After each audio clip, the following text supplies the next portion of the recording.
அனைவருக்கும் வணக்கம். இப்ப நம்ம இருக்க ஏரியா பாத்தீங்கன்னா சங்கரமலைப்பட்டி அப்படின்னு சொல்லக்கூடிய ஒரு கிராமம். இந்த கிராமத்துக்கு வந்து ஏகப்பட்ட புகழ் இருக்கு. அதெல்லாம் யாருக்குமே இதுவரையிலும் தெரிஞ்சிருக்குமா அப்படின்னா தெரியாது அப்படிங்கறத உண்மையா இருக்கு.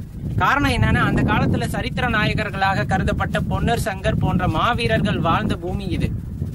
அவங்களோட அப்பா குன்னுடையார் வந்துட்டு தாமரை நாய்ச்சி அம்மாலும் வந்துட்டு இங்க இருக்க சங்கரேஸ்வரர்கிட்ட வரம் வாங்கி தான் வந்துட்டு அந்த குழந்தைகளை பெற்றெடுத்தாங்க அப்படின்ட்டு ஒரு வரலாறு இருக்கு. அந்த பெற்றெடுத்த குழந்தைகள் வந்துட்டு எவ்வளவு வீரமா வாழ்ந்தாங்கன்னு இங்க வாழ்ற மக்கள் கிட்ட கேட்டா நம்மளுக்கு ஒரு அற்புதமான நிகழ்ச்சியும் ஒரு அற்புதமான வார்த்தைகளும் இங்க இருந்து கிடைக்கக்கூடும். கீழே வந்து இங்க அவங்க அம்மாவுக்கும் அப்பாவுக்கும் கல்யாணம் ஆனது பந்த பாருங்க. யாரு அந்த குன்னுடையாருக்கும் இங்கதான் கல்யாணம் ஆனதுங்க. 16 கால் போட்டு இங்கதான் கல்யாணம் ஆனது. பெற்றெடுத்த குழந்தைகள் எங்க இருந்து அவங்களோட வரலாறு ஆரம்பிச்சது அப்படின்னு பார்த்தோம்னா இந்த இடம் தான் அதுக்கான அடிப்படையான இடம். காரணம் என்னன்னு பாத்தீங்கன்னா, அந்த குன்னுடையாரும் தாமரை நாய்ச்சி அம்மாளுக்கும் கல்யாணம் ஆன இடம் இதுதான் அப்படின்னு சொல்றாங்க.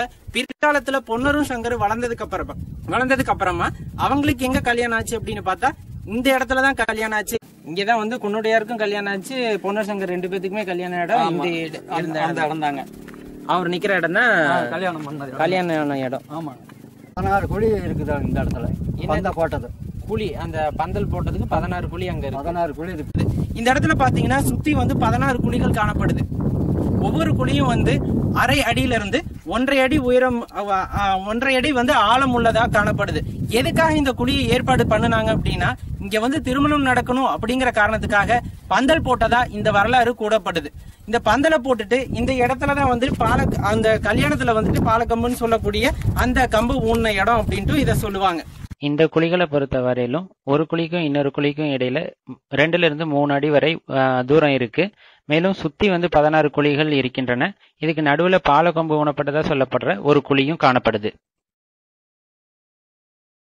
இங்க இருந்து அந்த இடத்துல பார்த்தோம் அப்படின்னா குதிரைகளை வந்து இந்த இடத்துல கட்டிட்டு தண்ணிக்கு விட்ட இடம் அப்படின்ட்டு சொல்றாங்க. அது தனியாருக்கு உகந்த இடம் அப்படின்ட்டு சொல்றாங்க. பாறைகள் உடைக்கிறதுக்காக கான்ட்ராக்ட் விட்டுருக்காங்க. உடைச்சப்ப வந்து விபரீதம் நடந்து ஒரு 2 உயிர்கள் பலியாகிட்டதாகவும் கூறப்படுது. காரணம், அவ்வளவு சக்தி வாய்ந்த இடம் இந்த இடம். குதிரை தண்ணி குடிச்ச குழி. இங்க ஒரு குழி இருந்திருக்கு, அது ஒரு குழி. இந்த 2 குழி இருந்தது, ஏற்கனவே ஒரு குழி இருந்து எடுத்துட்டாங்க. அந்த இடத்துல ஒரு குழி இருந்தது, அதை வந்து எடுத்துட்டாங்க. இந்த கல் உடைக்கிறவங்க வந்து எடுத்துட்டாங்க. இந்த 2 மட்டும் தான் இருக்கு. சரிங்க. பக்கத்துல இருக்க சித்தலவாய் அப்படிங்கிற ஊர்ல தான் அவங்க நெல்லு பயிர் சாகுபடி பண்ணி அதை அறுத்துட்டு வந்து இங்க இருக்கிற மலையில தான் வந்துட்டு அந்த நெல்லெல்லாம் புடைச்சி எடுத்துட்டு போனதாகவும் வரலாறு கூறப்படுது. அவங்க அந்த பொன்னர் சங்கர் வந்து இங்க வந்து இந்த சித்தலவாயில போய் நெல் அறுவடை பண்றது, மேல மலை மேல அந்த புடைக்கிறதெல்லாம் இருக்குங்க.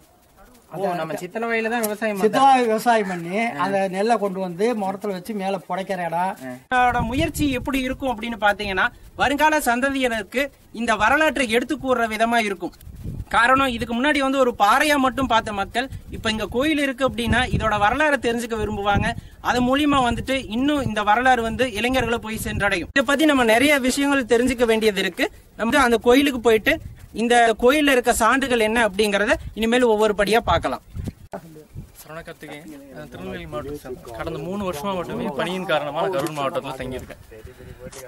பொன்னர் சங்கர் மற்றும் சில திரைப்படங்கள் மூலமா மட்டுமே வரலாறு நம்ம திரும்பி பார்த்துட்டு இருக்கோம். அதோட பின்னாடி இருக்கிற உண்மைகளை வந்து தெரிஞ்சுக்கிறது இல்லை.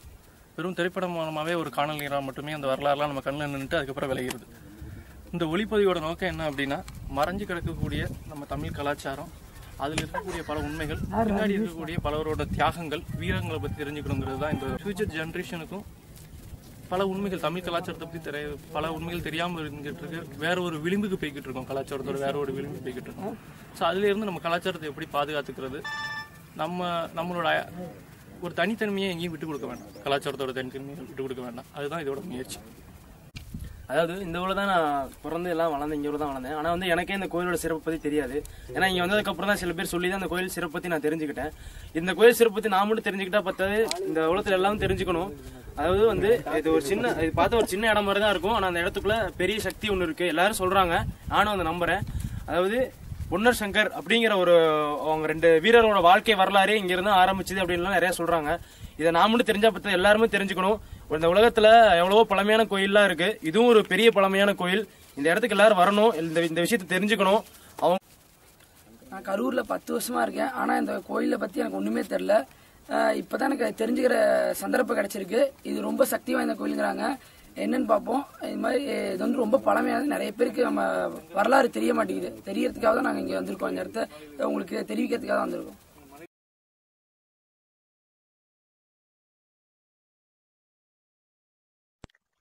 இது போன்று ஒரு சிலருக்கு மட்டுமே தெரிந்த வரலாறும் அழிந்து வரும் கலைகளையும் இந்த உலகத்துக்கு எடுத்து கூற வேண்டிய பொறுப்பு நம்ம கிட்ட இருக்கு. அதைத்தான் நாங்க இப்ப பண்ணிக்கிட்டு இருக்கோம். எனது மாணவர் நண்பர்கள் மற்றும் சரவண கார்த்திகேயனுடன் கோபிநாத், கரூரிலிருந்து.